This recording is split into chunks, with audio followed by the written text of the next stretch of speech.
पाठ 6। गोरैया और कौआ। एक गांव के पास एक पेड़ था। पेड़ पर गौरैया तथा कौआ रहते थे। गौरैया बहुत मेहनती थी। एक दिन भयंकर गर्मी पड़ रही थी, इसलिए कौआ धूप से बचने के लिए पत्तों में छिपकर बैठा आराम कर रहा था। लेकिन इस कड़ी धूप में भी गौरैया दूर दूर से तिनके ढोने में लगी थी। तिनकों से वह पेड़ पर घोंसला बना रही थी। उसे बार बार धूप में उड़ते और तिनके ढोते हुए देखकर काले कौए ने कहा, अरे क्यों इतना परेशान हो रही हो? आओ ठंडी ठंडी छाव में बैठकर आराम कर लो। गौरैया हंसकर बोली, भैया एक बात कहती हूँ, ध्यान से सुनना।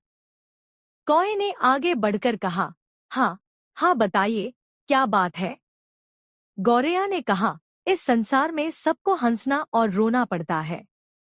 जो लोग शुरू में हंसते और मौज करते हैं वे अंत में रोते हैं, और जो शुरू में कष्ट उठाते हैं वे अंत में मौज करते हैं और हंसते हैं। कौए ने सुना और गौरैया का मजाक उड़ाता हुआ एक ऊंची डाली पर जा बैठा। गौरैया फिर घोंसला बनाने में लग गई। गर्मी का मौसम गुजर गया। आकाश पर बादल उमड़ने लगे। देखते देखते वर्षा होने लगी। गौरैया उड़कर अपने खिड़कीदार घोंसले में जा बैठी, जो मजबूती से झूल रहा था।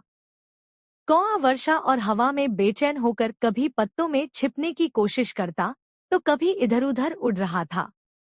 गौरैया ने कहा, अरे भैया, उस दिन मैंने तुम्हें समझाया था कि जो शुरू में कष्ट उठाते हैं वे अंत में सुख पाते हैं, पर तुमने मेरी बातों पर ध्यान नहीं दिया। अब देखो तुम कितना परेशान हो रहे हो।